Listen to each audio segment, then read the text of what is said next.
Hello, everyone, and welcome to this episode of the Birds on the Wire podcast, brought to you by the Phantom Mentor Content Engine, brought to you from Phantom Mentor Content Studios. This is a podcast dedicated to the in-depth coverage of the St. Louis Cardinals Baseball Club. We talk baseball like the fans want to talk it, and we are glad to bring you this episode.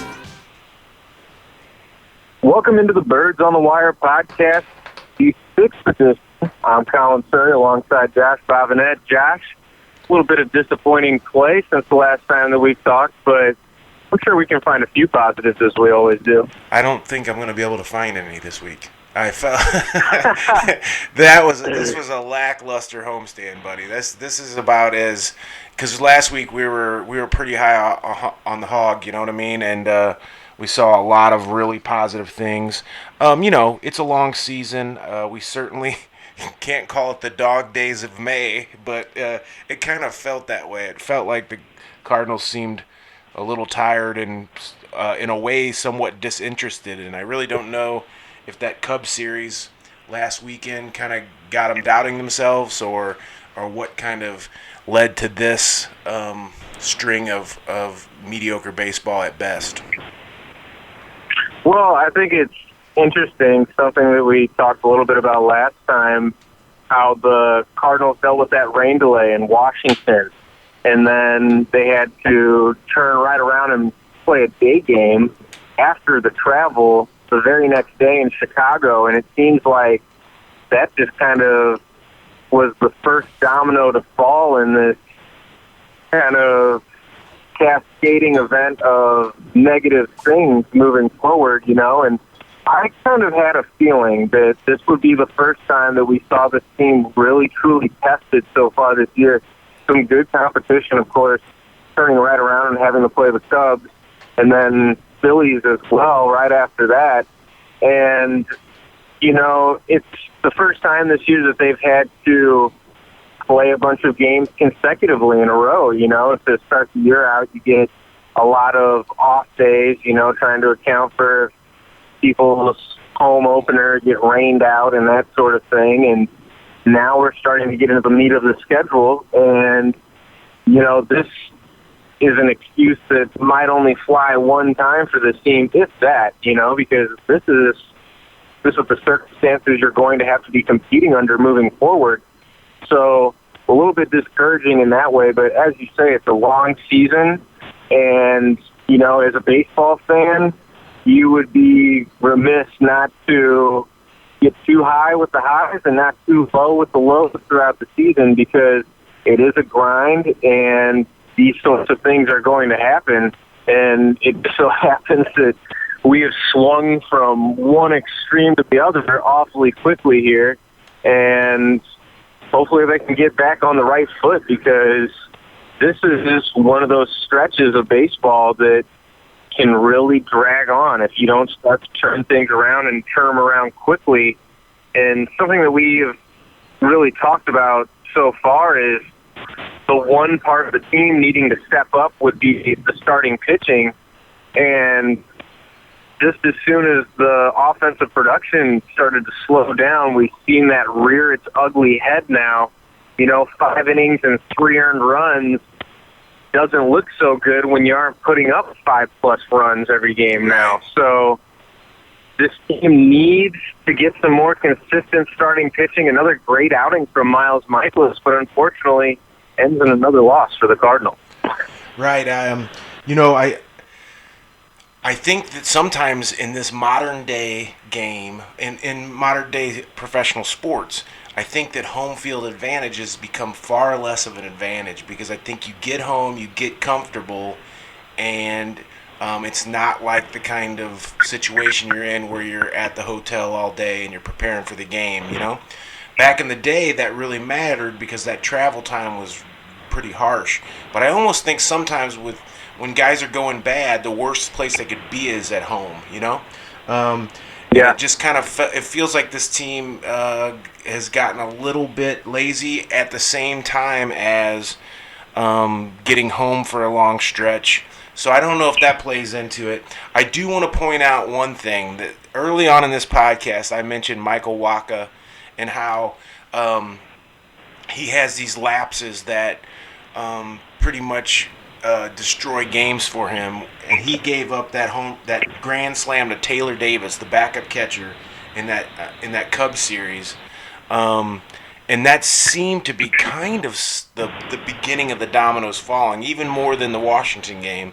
When I saw him, that guy had never hit a home run in the major leagues. I think I even mentioned that in one of our conversations. Like, all of a sudden, a pitcher will come up and hit a bomb off of Waka because he has this lapse, That one was noticeable for me because we had a 5-1 lead at that point.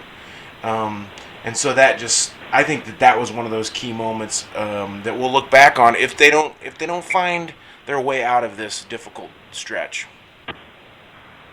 Well, I think it's great that you mentioned that, because when I look back on this stretch of play, that moment right there seemed to be that nasty left-hand liver shot that you can just never quite recover from for the rest of the match, because you come out and Darvish has had an excellent year so far.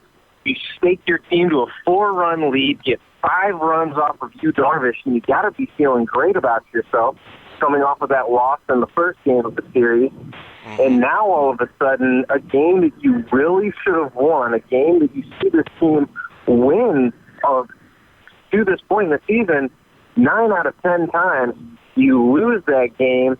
And now all of a sudden you're starting to see lapses and chinks in the armor that didn't really show themselves earlier on. The defense has started to struggle a little bit. And not only has the defense has struggled in key spots in the game where you need them to come up with plays. I can think of one thing that stands out to me, and it's sure-handed guys making these mistakes. Colton Wong with an error. You had Paul Goldschmidt on that bunt attempt where he just sails it wide to third base. And, those are the kind of plays when you're playing against better teams. You give a team 4 or 5 outs in an inning, they are going to make you pay. And that's what we saw during this last stretch of baseball. The errors came at really just 4 times, and this team was unable to recover now that, we've seen some of those hot bats go cold, and a guy like Paul Goldschmidt, he's been a little bit better as of late in these last few games. He got a bomb today. But a lot of guys struggling that we saw that were really hot early on, like a Marcell Ozuna. Right. Some of their numbers are just falling off the table like fast. As hot as they got, they're falling off just as fast. So it's something to keep an eye on. I feel like when they had such a difficult defensive day against the Phillies. I think it was Tuesday the 7th when they lost 11-1. The wheels fell off the wagon that day, man. They were booting balls all over the diamond. Well, and those are the kind of plays that had really kept this team in it in terms of a pitching standpoint. When you look at the numbers, this team's ERA in terms of National League ranks, this is as of a couple of days ago. I'm on the road right now and don't have all my numbers in front of me, but this team just a couple of days ago was 10th in the National League in ERA, and fielding independent pitching, dead last. And for anyone that doesn't really know what that means, fielding independent pitching is kind of a measure of the things that you can control as a pitcher. It looks at walks, it looks at home runs, and weights those very heavily in its formula. Mm-hmm. So what that tells you is that this team has been walking a lot of batters and giving up a lot of home runs. They have given up the most home runs of any team in the National League. And in today's game, that is a very alarming sign. It's instant offense, and it's the way that every team is trending towards building their team. So if that's a weakness for you, that is something that's going to get exploited time in and time out. And it really goes all the way across the staff where you see guys struggling in both of those statistics, walks and home runs. Miles Michaelis starting to get it together here as of late is maybe the one guy that you can kind of point to as a positive in that direction, but even Michaelis was giving up a ton of home runs early on in this season. Very noticeable that Michaelis has been giving up the gopher balls at a lot higher rate than he did a season ago, and it's very noticeable that if he's pitching at the level he's pitching at currently, which is pretty damn good, and you're still giving up the gopher balls. It's like what we're doing as a pitching staff is okay, but it has some of those real red flag stats. Some things that, when you're giving up home runs at that rate, you're not going to be able to win often. When you're giving up walks, we all know what walks mean in a baseball game. It's a free base, man. And when you're giving them up, there's no such thing as a good walk to give up. But, I mean, we're giving up no out walks. We're giving up 2 out walks, which are the worst. The no out walk obviously leads to a run at such a high rate that you just it's obvious that that's the thing you got to avoid. And our pitching staff, unfortunately, is failing in those 2 areas. And as you mentioned, independent of offense, they're not pitching that. Independent of defense, I'm sorry, they're not pitching that well. So that those defensive lapses that we saw on Tuesday really can cause this team to have a real negative turn. Well, that's exactly the point, is that this defense has been bailing this pitching staff out Right. consistently all year until this stretch of baseball, and now that you're starting to see a little dip in the defensive play, and I'm not saying that it's been awful defense, but we're talking about a defense that had been pristine to this point and had really saved a lot of runs. And I like what you mentioned about the leadoff walks and the 2-out walks. And they're almost equally as bad, because you talk about the percentage of time that the leadoff walk comes around to score. Well, it might not be a high percentage of the 2-out walk hurting you, but what we've seen a lot of is that 2-out walk and then the gopher ball, and those are the backbreakers, because Correct. Those are almost the unexpected runs that really put the other team over the top, that can make the difference in the ball game, that we have seen making the difference in the ball game for the squad. And it's one of those things where the bullpen has done a very nice job kind of adopting this identity of, we're going to attack hitters, we're going to go after them, we're going to challenge guys. And you wonder, with the veteran leader of this staff being an Adam Wainwright, and then technically your number 1 starter, Miles Michaelis, well, they are both going to get you out in more creative ways. They're going to nibble. They're going to be around the zone. They're going to try to get you to swing at pitches outside of the strike zone.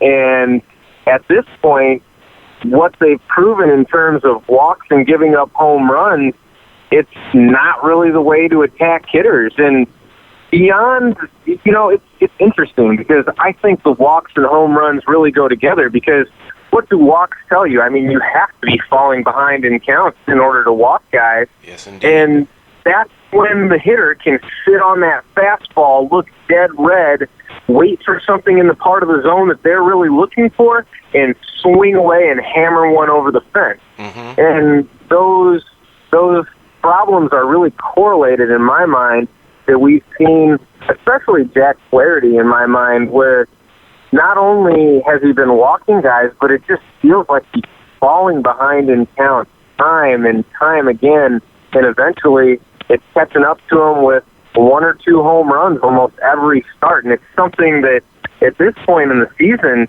I mean, it has been incredibly consistent across the board with this entire staff, and something that this team really has to start looking at.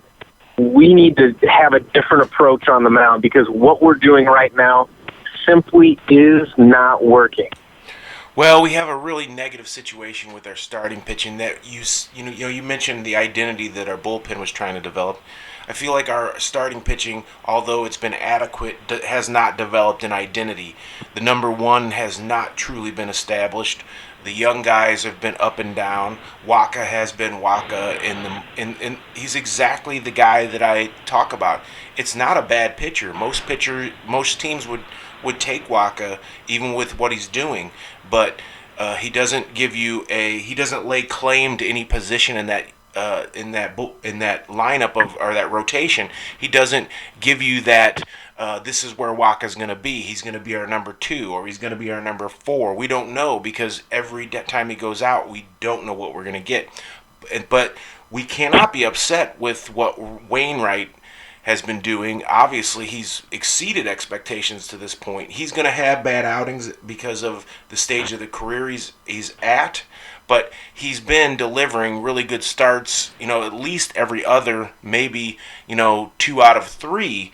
And he's done that by establishing his off-speed stuff for strikes early in the count, and then nibbling the corners with his hard stuff to try to get people to chase his hard stuff out of the zone, and it's been effective. Michaelis still has enough great stuff that he can throw to the middle of the zone, but what he does is he throws to the middle of the zone early and then starts working towards the edges as they start to get more and more used to where he's going, right? So he's pitching well because he knows how to pitch. But our other 3 slots just haven't developed an identity, so we're left with a 1 and a 5 right now that know where they're at, and everybody in the middle is just giving us very random levels of starts. So until they establish some identity, because I feel like our offense is kind of establishing an identity, and up until this week with the balls getting kicked around, I felt like our defense was pretty damn solid.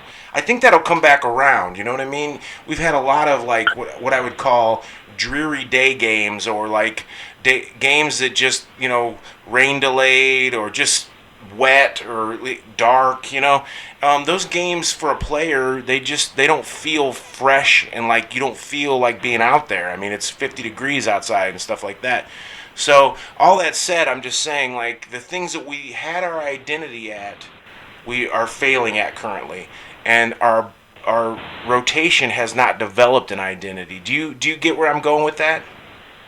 I completely agree, and I think what you alluded to with, having hope that the defense and offense will turn around, well, because we've seen that already in this year, Right. We've seen that from this ball club, but what we haven't seen is consistency out of the starting staff, and that is by far the most alarming thing to me.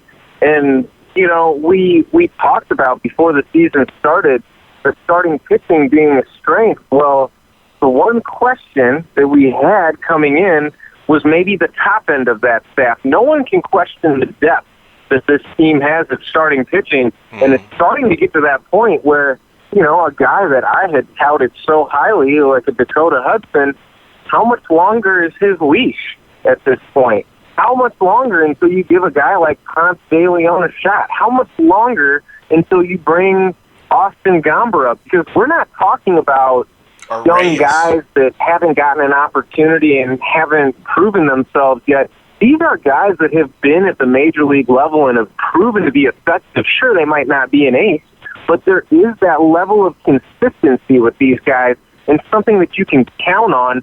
And, you see it in the St. Louis Blues hockey team. Having that consistency of a Jordan Binnington behind you helps everyone else out, because they know what to expect now.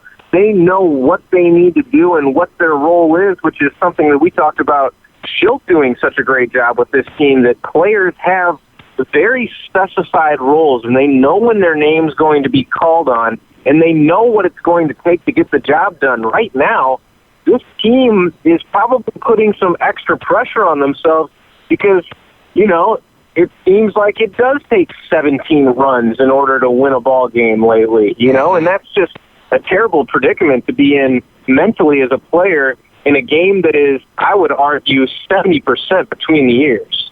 Yeah, this is stage 1 of identifying yourself. I mean, this is when you get, you start to head towards summer, and this is stage 1 of kind of finding your identity, because you're always going to have rough stretches. There's no doubt about that. But the good teams pick each other up. They pick each other up by only one section of the team can be struggling, only one section of the team can be struggling at once. The rest of the team has to pick them up. So if you got offense working and you've got defense working, then you can have some struggles with your pitching staff. But you cannot have one out of the three working, or basically right now we've got none out of the three totally working. So that's gonna cause really bad scenarios like this week. This week you don't lose to the Pirates. I'm sorry. I look at that team. I look at that team up and down their lineup, and they're not even in the same category in my opinion. They're still professional ball players. They're still major leaguers. It's still a decent team, but you look at the lineup and it's not comparable to the Cardinals. Well, there's absolutely no doubt about it. And this is something, again, that has been a common theme of what we talk about with elite ball clubs. They can beat you in not multiple ways, every single way. Yes. Those are the kind of teams that make deep postseason runs and are World Series contenders. And a very serious question mark has been raised about this starting staff, because you talked about a good ball club can pick each other up. Well, this was the starting pitching's time to pick the rest of this team up. They've been incredibly consistent offensively. They've been incredibly consistent defensively up until this point. This was the time when the starting pitching could have proven themselves, and they failed to do so, even though there have been a couple of nice starts sprinkled in there. Just kind of the luck of baseball and the way that the game goes. Even when they seem to get a decent start, they're still losing those ball games. Right. And, that's where you talk about needing the two of the three, because when your defense lets you down a little bit and then the offense isn't there, well, now that's that extra run or two that you needed in order to come away with that game. So it's one of those situations where you hope that they can get it back together, but at this point, the starting pitching has shown us absolutely nothing. Yes. In terms of carrying the team, they've shown up, they've not shown up, but they've never shown up to carry the team. The offense has shown up to carry the team. The bullpen has shown up to carry the team.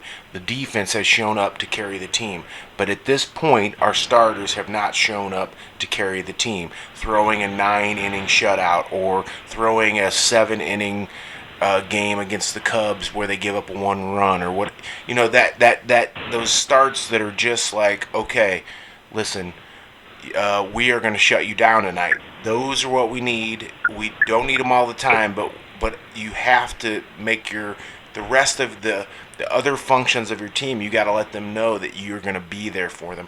I always think about the Chris Carpenter start against the Phillies in the playoffs as one of the most defining moments of Cardinal history. In a weird way, I think it's one of the greatest games I've ever seen in my life. And maybe it doesn't rank up there. It certainly doesn't rank up there with a David Freese home run in the World Series, or an Enos Slaughter scoring from first way back in the day, or Bob Gibson in the World Series. It doesn't rank up there with those guys. But if you went back right now and you watched that game from start to finish, you would be in awe because of the load that Chris Carpenter carried for this team. He took them to the World Series. He took them on his shoulders to a World Series championship by winning that game against a better team. That's what a starting pitcher has the power to do, and that's what we need somebody to step out and establish that. Last year, Michaelis was that for us, even though he was unexpected. So, he kind of garnered that role over a season. Coming back into this season, you need him to step up and be that. But I honestly don't know if that's exactly fair, considering some of the talent we have on this team. I think we need Martinez back. I think we need to think about Reyes coming back up. I think we need to think of Ponce de Leon as an option instead of Hudson. I mean, are these some of the things that cross your mind? Who do you see? I mean, what moves would you make as the manager? Most definitely. I think it's getting to that point. I think you mentioned it earlier, that late May time period, early June. It's so hard, especially as a starter. You're only out there every fifth day.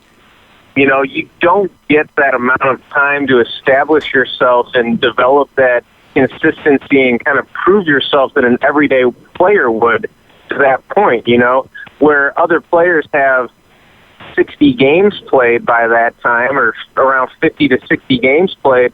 As a starter, you've got about 8 to 10 starts. So Right. it's one of the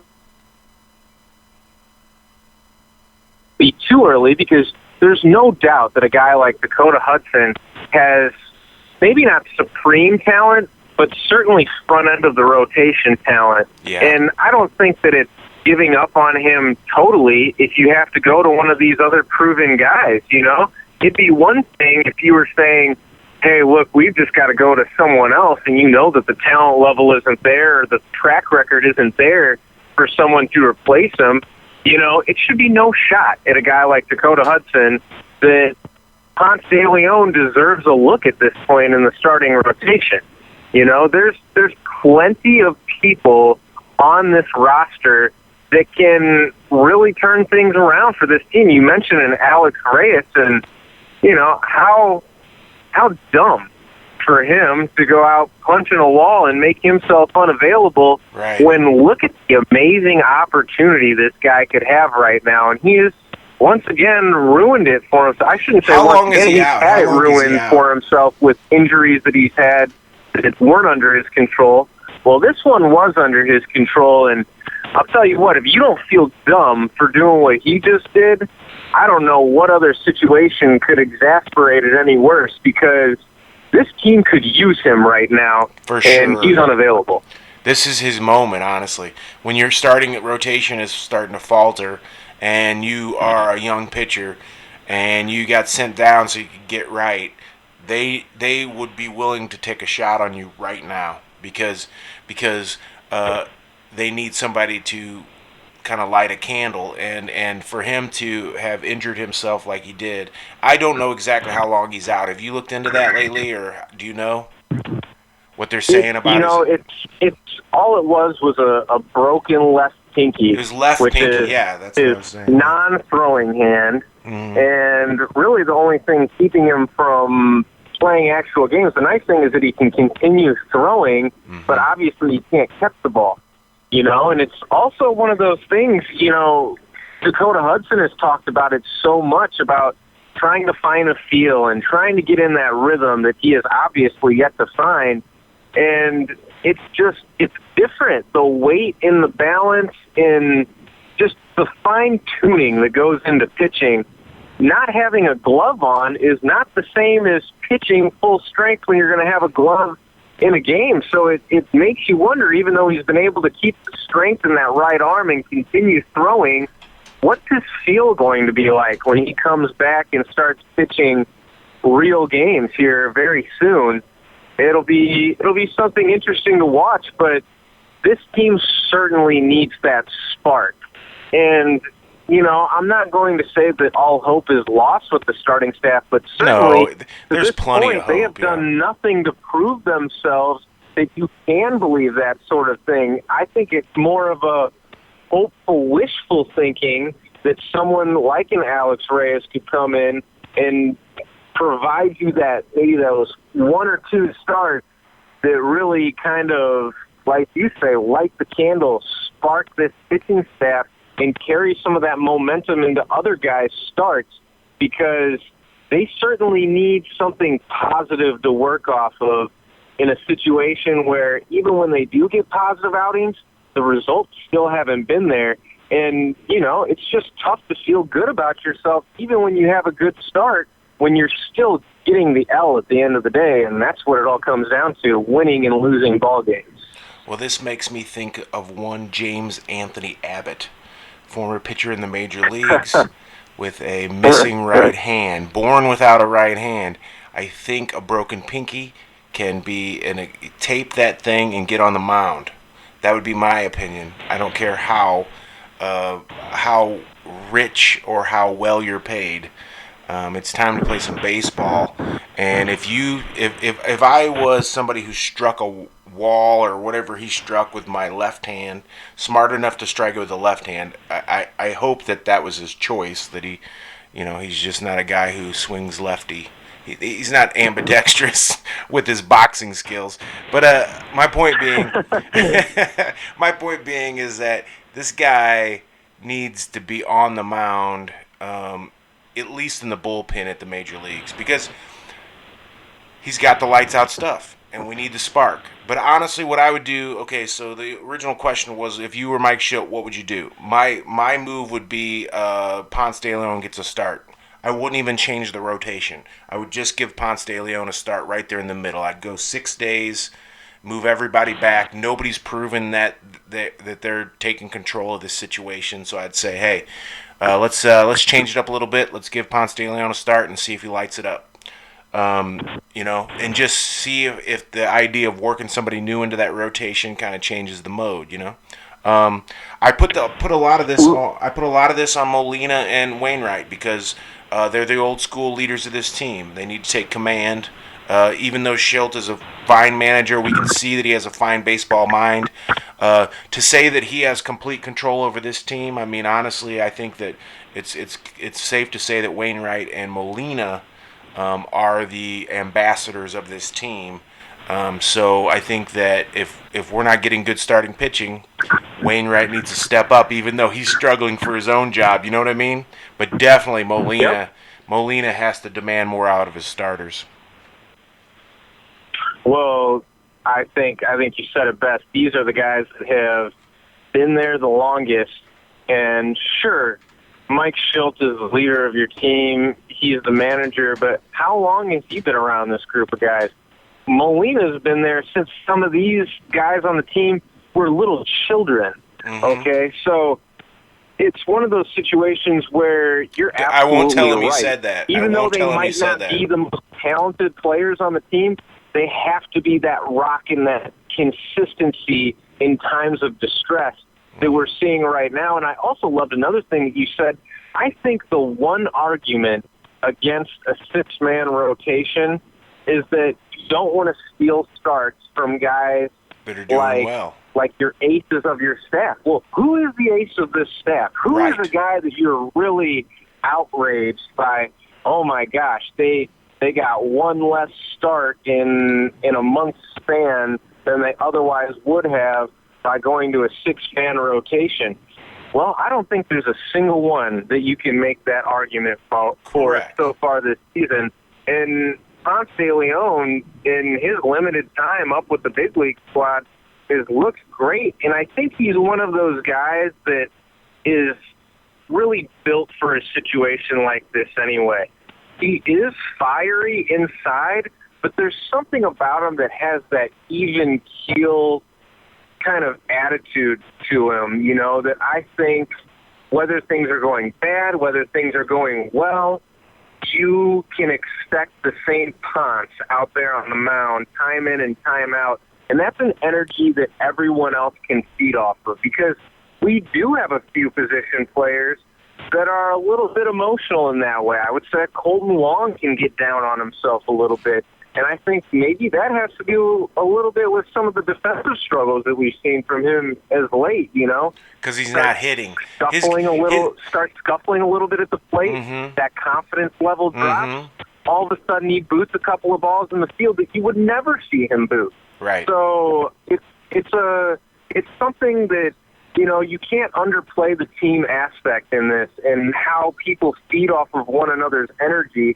And I think, a Paul Goldschmidt, again, he's just not really one of those guys that are going to, certainly he's going to stay even keel and not get down on himself, but he's also not going to be one of those guys that shows confidence when it's not even warranted. And I think that's what this team needs right now, is somebody who can go out there and set that example of having that level of confidence, even though the results haven't been there.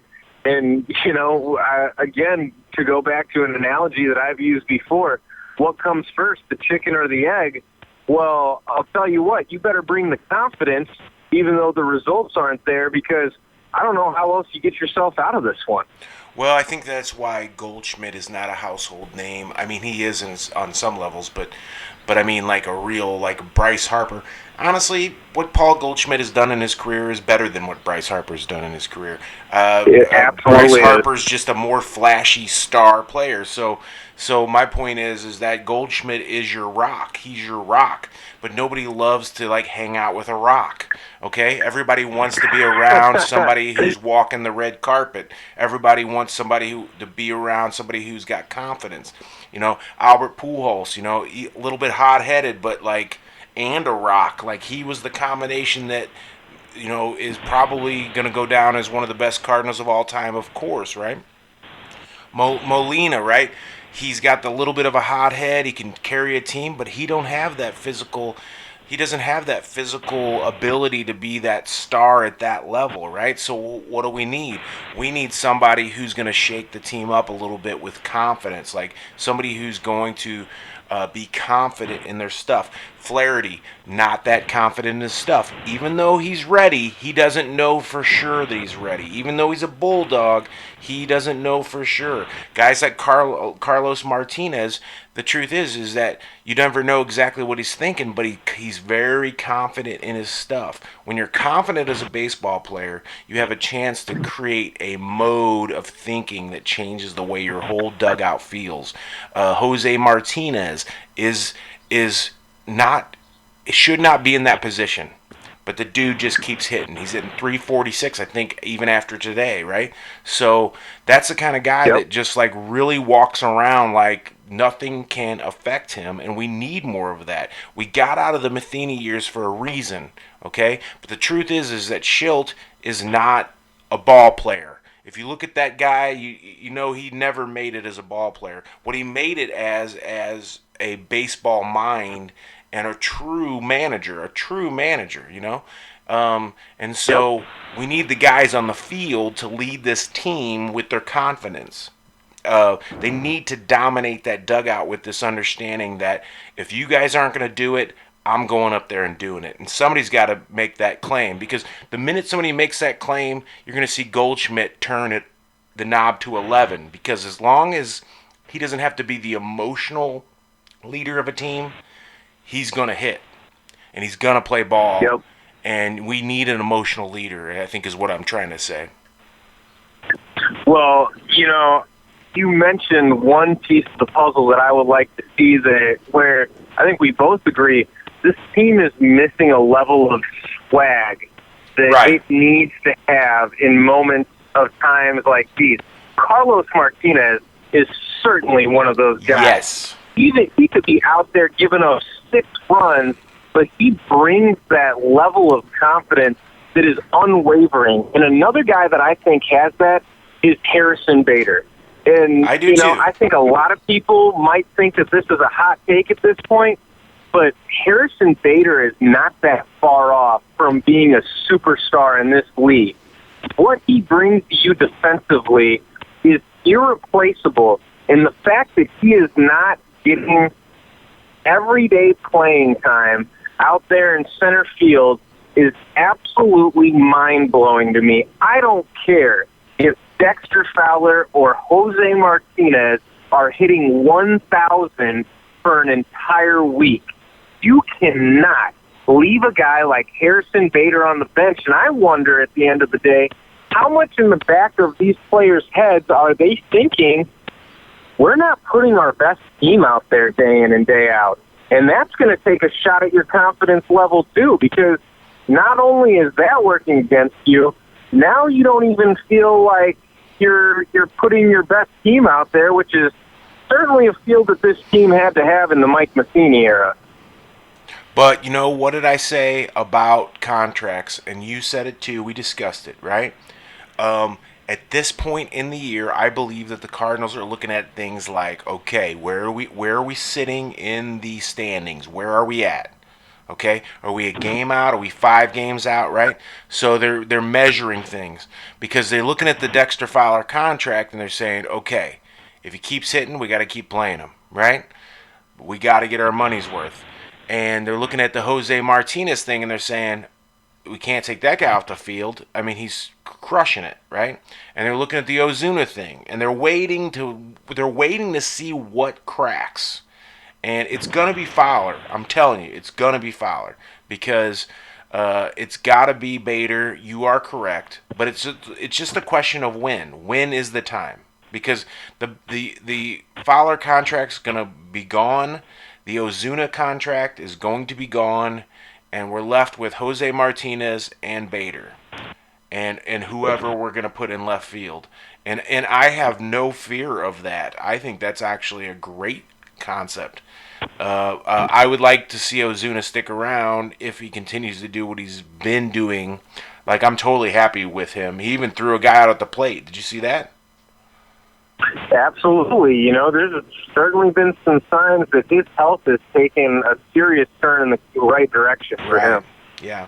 And so my opinion is that I got no problem with what's going on in left field, because the ultimate reality with left field is that you either got Ozuna or you got O'Neill, depending on how your future turns out. But what we got a problem with is we got a problem with center field and right field, because Jose Martinez will not relent. He will not stop hitting. I don't know what we need to do. Maybe we need to take his battery out of his back or whatever. He's like whatever. He's the Energizer Bunny. He never stops, and he just keeps hitting the ball hard on all directions of the field and all parts of the field. So I'm sorry, you just cannot discount the level of hitting that's going on with that guy.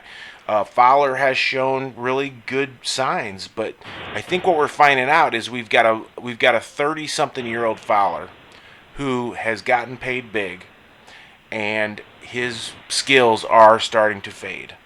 So you have to make the decision. When are you going to make the decision? And I succumb to your point. I believe that Harrison Bader is the future of this team. I believe I've said this to people in the past that I thought he was a miniature Mike Trout.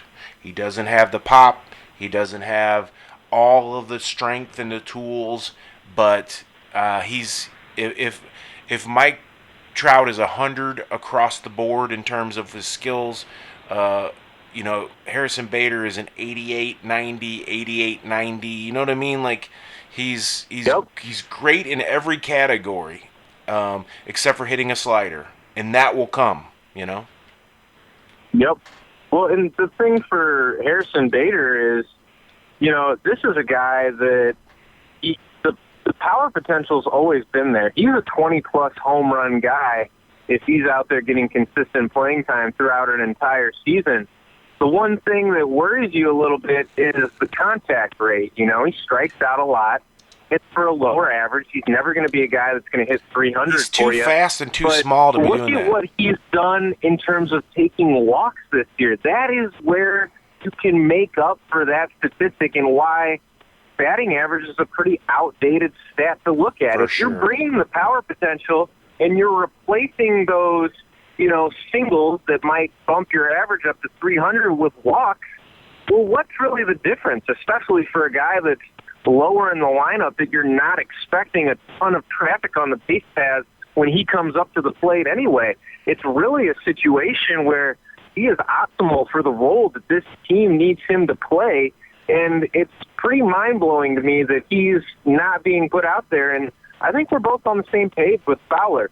I think I talked about it a little bit earlier. I think it was in the previous episode where we've seen all these positive signs from Fowler, but then you take that look at that second layer of kind of predicting numbers. Look at his batting average on balls in play. Look at how lucky he's gotten with some of these flares. Not to say that hasn't been his game his entire career, but how sustainable is that over the course of a long season? I just feel like a lot of the time when I'm watching Dexter Fowler get out, it's a dribbler up the middle, a strikeout, or a pop-out. Whereas when I see Jose Martinez make out, it's a blistering line drive or a fly ball to the warning track that's an out this time of year, but that's a home run come July. Or a ground ball. I think he's somebody who you can count on moving forward, as opposed to what you've seen from Dexter Fowler. And to me, there is just no excuse for not putting putting Harrison Bader out there in the lineup every single day. I have praised Mike Schilt quite a bit at this point, and I understand there's a fine line that you need to walk in terms of keeping Dexter Fowler engaged and understanding that throughout a season of 162 games, you're going to need every player, almost every player on your 40-man roster, much less your set-in-stone 25-man roster. Certainly those guys have to be engaged and ready when their time comes. But right now, Dexter Fowler is the guy who's the odd man out, and I don't think it's so much due to, his overall play, but the other options have proven themselves to be better plays out there in the outfield. And the longer you keep Harrison Bader on the bench, the longer you are keeping this team from finding their footing once again. Well, I have a proposition for you. My proposition is that you trade Dexter Fowler and you eat some of his contract. If I think he probably has to accept the trade. You eat some of his contract and you trade 3 prospects for Madison Bumgarner, who is now on the block. And although he's towards the end of his career, they have 0 offense in San Francisco.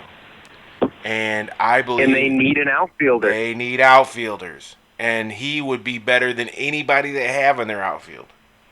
And if you took 3 prospects without trading Tyler O'Neill, without trading Ponce de Leon, without trading Hemsley as well, those are the only 3 guys I would say out of our system that I wouldn't want to trade. Reyes doesn't go either. But Fowler, we eat a little money. We give them the 3 best prospects we have other than the guys I've mentioned. And I'm not just talking. We've got a lot of depth down there, man. We've got Adolis Garcia. That's another outfielder they could use. They got 0 offense. If you look at their numbers right now, the Giants have 0 offense. What's that? There are no signs coming up from that farm system that their outfield situation is going to fix anytime soon. There's no doubt that the San Francisco Giants are going to have to go outside of their organization to fix the problem. Correct. And my thing is that ends the Fowler debate right now, and it puts us in a situation where we take one of the best pitchers I've ever seen in my life, who is, pushing the same age as Wayne Wright. I think he's a little younger, right? Yeah, he's. You know what? Madison Bumgarner is deceptively young.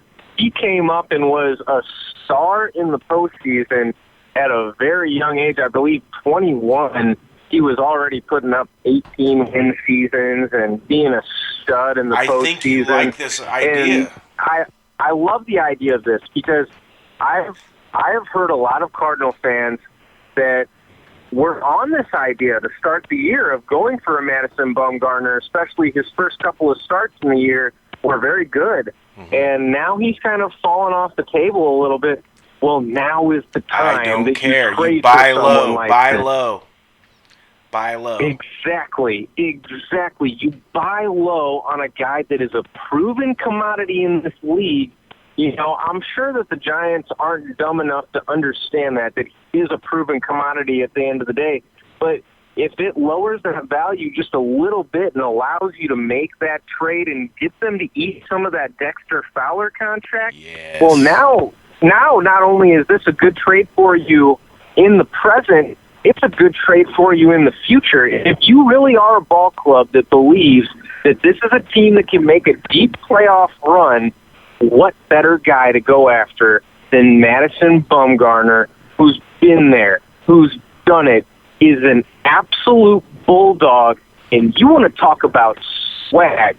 Maybe not a guy that's an in-your-face swag, but an inner kind of swag that, I'm not even sure if that's matched by anyone else in the game. He is a supremely confident guy to the point to where you're seeing him knock 430-foot home runs out of the ballpark every once in a while. this guy's a guy I want on my ball club. I believe Madison Bumgarner is a winner and someone who would look in the Cardinal uniform. Well, you look at his offensive numbers; they're as good as anybody on his team, including the everyday players. He's hitting like 222 with like 3 bombs or something. I don't know exactly the numbers. I mean, I can look it up, but I'm just saying, like, he is, he should be playing in the middle of the United States, a workman's part of the country. San Francisco is a great town. I've been there several times. Probably the most beautiful baseball park in the goddamn world. But right now, Gorgeous. they need to make a shift in their organization. We don't need to help them, but we need Madison Bumgarner because he's going to, you put him and Wainwright in the same damn rotation, it'd be like watching 2 Cy Young winners. I don't think Wainwright never did, but I mean, yeah, man, I'm all for it, and I think that that's the way that you teach the young people, the young pitchers, how to do it. And I think that's the way you bring a marketability to your team. And I think that's how you win a World Series. Because Madison Bumgarner right now would be the Chris Carpenter that we need in our staff. And so I'm glad that you see it, right? You see where I'm going? Well, I wish I would have thought of this, the identity fit with St. Louis. We're talking about a guy who's baling hay, not in the off season, on his off days. Right. Okay, he is the epitome of the Cardinal fan base, and we have to remember the Cardinal fan base is the largest geographical fan base in the entire country, and it spans all the way down into Tennessee, all the way up to Iowa, all the way out into Indiana. This is a fan base of good old country boys, okay? Mm-hmm. I don't know who is a better good old country boy in the entire game than Madison Bumgarner, and sure, that's something that comes way after what he can bring to you production-wise, what he can mean for this team in terms of leadership. But let's not pretend that that's not a part of the equation, too. I mean, it just goes to further the point that where does this guy not fit in with this organization, And I remember everyone talking about what a Paul Goldschmidt would be. He doesn't have the personality maybe that fits in St. Louis, and certainly the fan base is going to acknowledge him as a superstar and maybe, recognize him a little bit more than the Arizona Diamondbacks would. But, man, I can't think of a better fit and when you think of the whole package than a Madison Bumgarner, and I think he would, he'd have to see it as kind of a shot in the arm coming to St. Louis, right? You talk about just the kind of vibe you have around San Francisco, We're talking about a bougie group of people, the tech crowd, Silicon Valley, tons of money,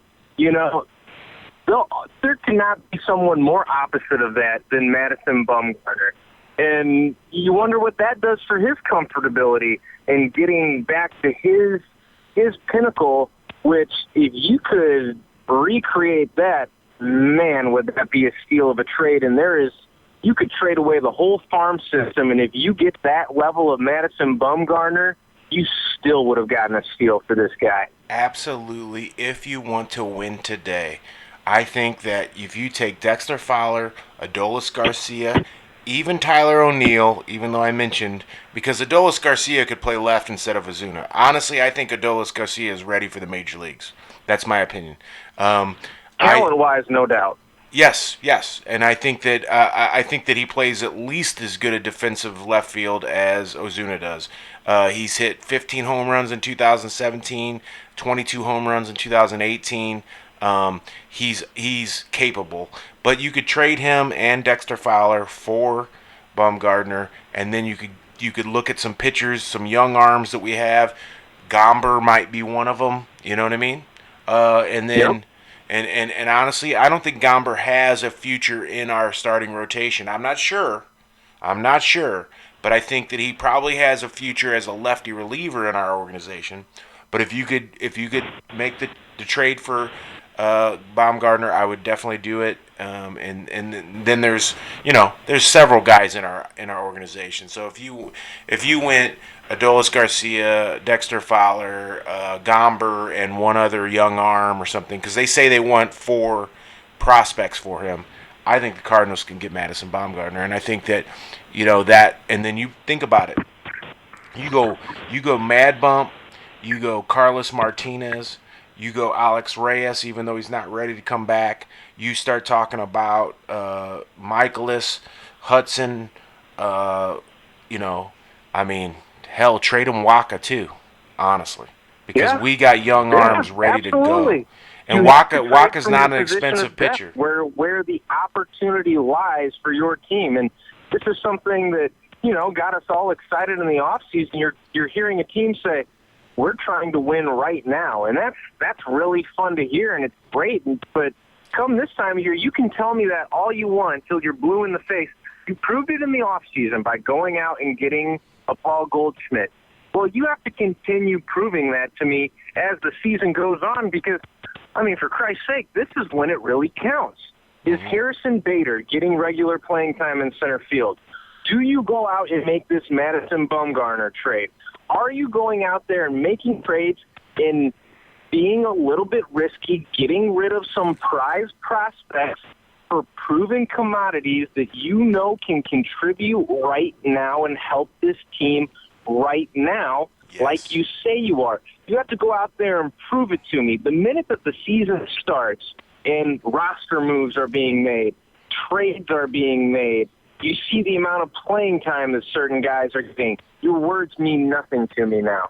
Your actions tell me all I need to know, and as of late, there has to be some question marks about that notion that, hey, we're here to win right now. Well, when does right now start? Because this week would be a great time if you're a Cardinal fan seeing the scuffling that's been going on with this team. Right. To bring in something that brings the hammer down. I mean, you know what I mean? Like, to bring in a energy that changes the power of what we're trying to do, because we have dealt with Cardinal teams over the last couple of years that just did not have quite the backbone to pull it off, because they didn't have that mix of players, that mix of the 3 to 4 levels of things that you need to happen. You bring in Madison Baumgartner, and yes, it opens up the place for your boy Barry Bader. And he's my boy too, but he's your boy. I can tell he's your boy. I can tell. You're emotionally attached to Harrison Bader. And rightfully so, because if anybody has seen somebody play at that level, the truth is if you've ever played against a guy like Harrison Bader, you realize that the pressure he puts on you every time he steps on the base, you feel it. If you're playing third base, you're like, oh my God, if he gets one down here, I got to get this ball to second to get Bader like quick, right? It just puts pressure, right? It's so different than a Dexter Fowler, who is a relatively fast runner but is always just one step late. It's also very different than a Colton Wong, who is one step slower than Bader, and also has kind of an emotional thing with his game where he has ups and downs, right? Bader just goes out there to play like he's kind of like a just overly confident young guy, like he's just ready to go every night. He plays with his hair on fire the way a Bryce Harper does. Yes. I mean, you can say what you want about Bryce Harper. That guy is never giving less than 150% out there on the field. And that's the kind of swagger, the kind of energy that Harrison Bader brings. And, going back to what I said about elite teams, how they can beat you in multiple ways. Well, elite players can beat you in multiple ways. They put that pressure on you on the base pass. Any good hitter will tell you, all I'm focused about is hitting the ball to the center of the field and giving myself a chance to get on base. Well, who negates that part of your game any better than a Harrison Bader? I mean, the jumps that he gets off the bat, and it's the aggressiveness that I love. about Harrison Bader. He's not afraid to make a mistake out there, and if he does make a mistake, he sure as hell ain't afraid to make the next one. He is out there to make the spectacular play time in and time out, and that's the guy that I want on my team, because you hate to play against those guys. I mean, it is so hard to play against those guys. When you feel like you're getting robbed of hits, when you feel like, man, this guy is just going to cause absolute havoc on the base pass against me. Now all of a sudden your attention is taken away a little bit from the hitter. You serve one up, and now not only is Harrison Bader elevating his level of play with his aggressiveness, he's opening doors for the rest of your team now. And that is the definition of a truly great player to me. How do they elevate the level of play of those around them? And I think Harrison Bader has that quality maybe more than anyone else on this Cardinals team not named Yadier Molina. And that's one heck of a statement considering the talent position player-wise that this squad has. I agree. I think that when we talk about Yadier Molina, we talk about Goldschmidt, we're talking about the rocks, we're talking about the base, we're talking about the foundation of a team. When we talk about Harrison Bader, we're talking about the things that make a team exciting. The thing I think about Jim Edmonds back in the day, my dad would say things like, that hot dog. But then later on, my dad would say, that's the best center fielder I ever saw. In a Cardinal uniform, and my dad's an old man, so he was like, he's seen outfielders like Kurt Flood and Willie McGee, and like he's seen them all, right? So he says that about Jim Edmonds, but back in the day, he'd just be like hot dog because he's from the Midwest, Harrison Bader is not even the level of hot dog that Jim Edmonds was. What he is a consummate professional baseball player on his way to being great.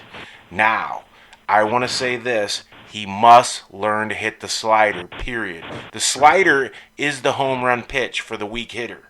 If you cannot see what the slider's about to do, then you are in trouble as a major league ball player. He has to hit the slider, because the truth is that the off-speed pitches are the easiest pitches to knock the shit out of. The fastball, even when though you make a mistake on that off-speed pitch, yes, that determines an elite level hitter. Do you capitalize on that mistake, or are you still out in front on the pitch and can't make good contact? If you're sitting dead red, you're not a professional hitter. Truth be told. Albert Pujols hit the one over the railroad tracks against Brad Lidge, 2004, I believe, or 2005, when we actually didn't win the series. But when he did that 2005 season, that 100-win ball club. Yeah, when he hit that ball over the railroad tracks, I was like, wow, that's how you hit a baseball, man, because it's an off-speed pitch from the hardest throwing closer in the game at that time, right?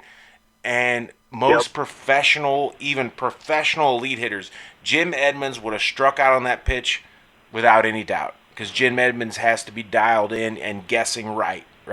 A guy like Albert Pujols with those hands can drive any pitch from any pitcher anywhere. That's what makes him a Hall of Famer. That's the difference between a Hall of Famer and a potential Hall of Famer. So Bader has to become somebody who can hit the off-speed pitch, because if you can't hit the curve, you're out of the league. Sorry. But the truth is, every other tool's there, and right now he's better than Dexter Fowler, period. Well, that really is an astute observation in the one hole in Harrison Bader's game, because if you have a John Brebbia type right-hander that you can go to in the bullpen, I mean, it's an automatic out against a guy like Harrison Bader at this point in his career. Certainly has time to get better at it, but it's one of those things that, either you are a hitter on that level or you aren't. And he would never hit Jordan Hicks. To a certain extent, a God-given talent, that some of these guys have and some of them don't. That separates an Albert Pujols from a Jim Edmonds at the plate, Jim Edmonds had just as much power potential as Albert Pujols had, no doubt about it.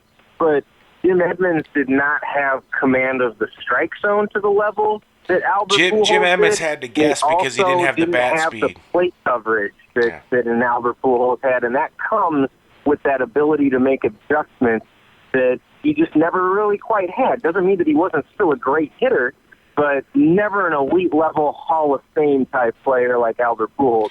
I think that Jim Edmonds might be considered someday, but I don't think he'll ever get there. My point being is that when you look at a guy like Barry Bonds, his stroke to the ball was so short that there was no way to get it past him. It didn't matter where you threw it. It didn't matter what part of the plate it was on. It didn't matter what speed it was at, because his stroke was within milliseconds going to knock that ball out of the park. The truth is the same with Pujols. Pujols had a short stroke to the ball. The only thing we're seeing now is a diminishing of quickness on the bat speed. Once you see the diminishing of the quickness, you see a diminishing of the ability to make contact on balls that are off speed. When balls are off speed, you're changing speeds, you get lesser hitters out, right? That's what Jim Edmonds was. He had a very looping swing, had a very long swing, could still hit for power, but he always had to guess right. That's why they always say Edmonds was one of the greatest assessors of when somebody was tipping their pitches, because he knew what he had to do to get his bat to the ball while playing an exceptional outfield, right? So Harrison Bader has a potential to be that kind of Jim Edmonds type player, except for he's both faster. He has a better arm. Strangely enough, he does have a better arm. And he doesn't have as much power, but he has enough. And if he can hit the slider, he's going to be one of the best Cardinals center fielders that ever walked around the town. And Edmonds probably is the best center fielder that ever walked the town. Don't tell Willie McGee I said that, because he's sitting on the bench right now, and he'll never listen to our podcast. Well, certainly you won't have to worry about me telling Willie that. You're not going to tell Willie? You know, I think Willie, you know, I hate to say this, but in an era that kind of wasn't able to encapsulate the numbers quite to the level that we are today, maybe a little less valuable than everyone made him out to be. I mean, I'm not saying he didn't deserve an MVP in the season that he won one, but he would not be looked at as the same player today as he was then, just because of the power potential and the ability to do damage. And that's something that we've talked about. Harrison Bader has that. And I think in today's game, I see what you're saying. First, I want to address the fact that he has a better arm than Jim Edmonds, because in terms of arm strength, that is true. But something that I saw from Jim Edmonds that I have never seen from any other outfielder, other than maybe Vladimir Guerrero, in my Willie watching Mays outfielders, the accuracy that Jim Edmonds had. I mean, you can make up for arm strength by putting that ball right on the glove, right there, ready to make the tag.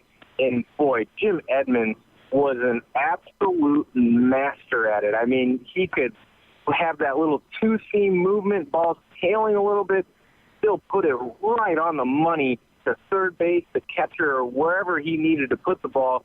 And he had an uncanny ability to do that Harrison Bader certainly doesn't have yet. But, you know, something that I want to see out of Harrison Bader, and something interesting, I think, to watch moving forward, I want to see Harrison Bader crowd the plate a little bit more.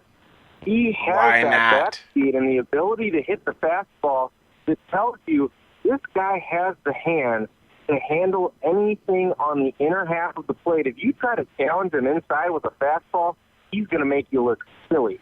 I think something that would help him moving forward is maybe opening that stance up just slightly, crowding the plate, getting up over the plate, and really challenging pitchers to, you know, work that outer half of the plate that has now become the middle of the plate, because he is crowding it, and then dare them to come inside with the fastball, because all you have to do is miss a little bit coming inside with it. And we are in an era where guys are much more afraid of hitting batters than ever before. I mean, back in the day, it's freaking bullshit, it was an insult to the pitcher, and you would be surprised if they're not coming right for your dome on the next pitch.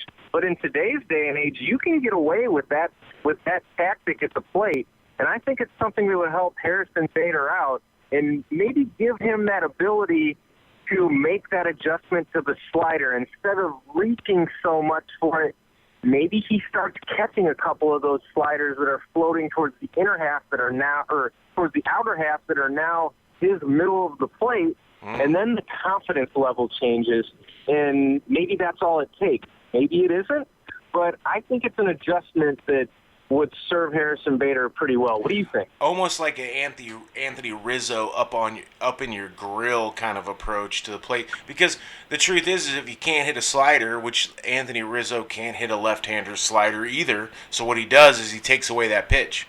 He takes away that pitch by crowding the plate, so that if you're going to throw the slider as a lefty, you're going to hit me. So there's no way you can spin that ball up here without it getting off the plate, right? So Bader could do the same thing. He could literally command the plate. Now, he's going to take one in the ribs, and I believe that I cannot believe that pitchers today, you never want to throw at somebody's head, period. But you put it on their ass or their hip in a heartbeat, man. You hit them in the legs or the torso all day long if they're crowding that plate. I'm sorry, you just do not allow somebody to crowd the plate. So, but you're putting Harrison Bader on base, and he can run.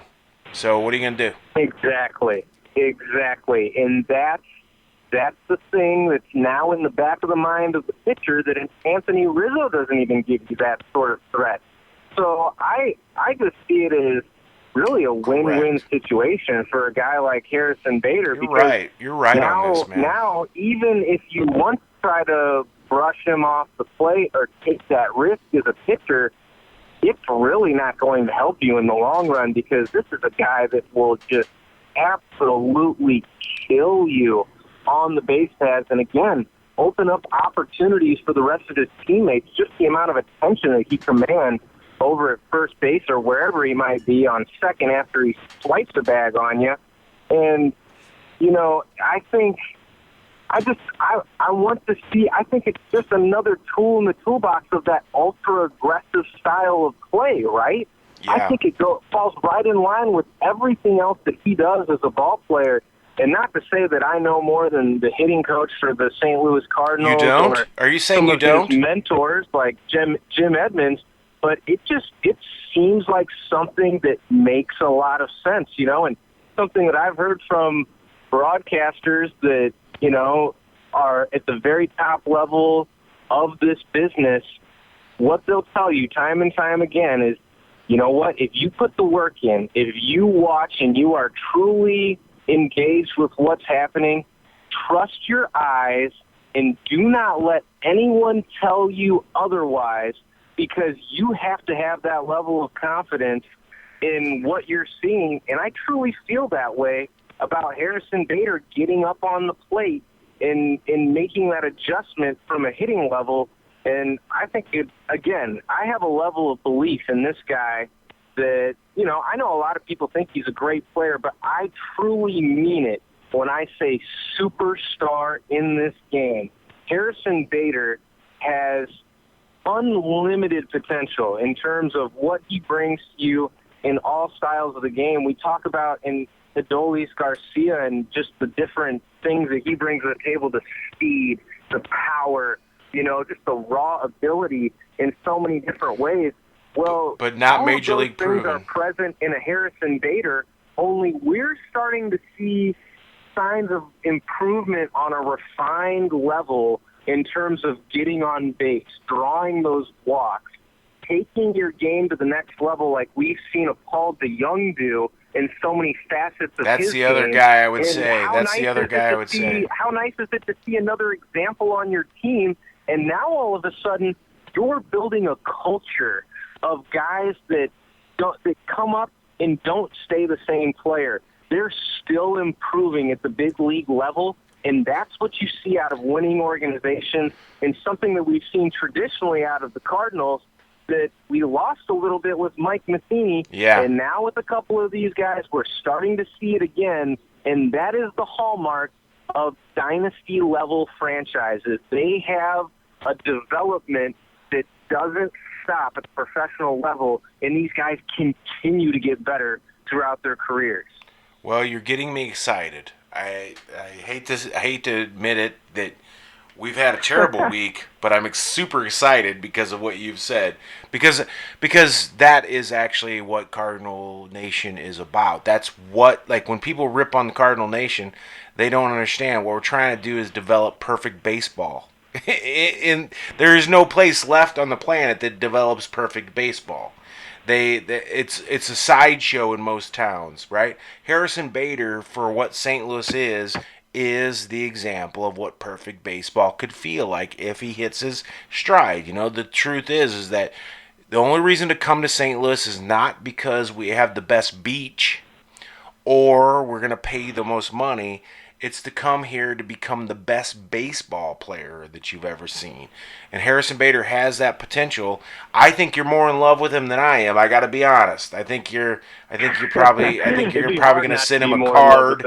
You're probably going to send him a card pretty soon, but he's honestly like he is way up there in terms of what's about to go and what's about to happen because he's got the game. You know what I mean? You know, like you ever step across from somebody in any kind of competition and look across the table and go, that dude's got the game. You know, Harrison Bader's got the game. You feel it.